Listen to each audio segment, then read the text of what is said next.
What about LCEVC?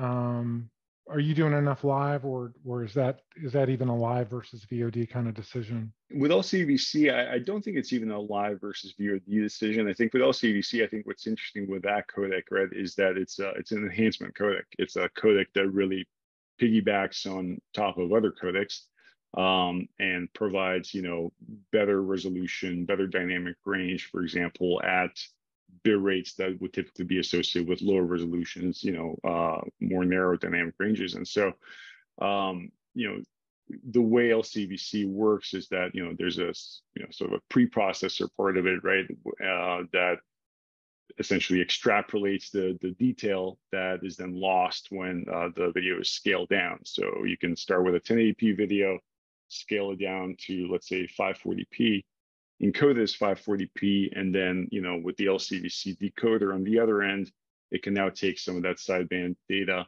and kind of attempt to reconstruct the full fidelity of the 1080p source signal. And so that concept, works the same whether that the baseline codec that you're using is H.264 or 265 or VVC or AV1. And so I think that's what's like interesting about that codec, is that it can always sort of let you be a step ahead of whatever the latest generation of codecs is providing.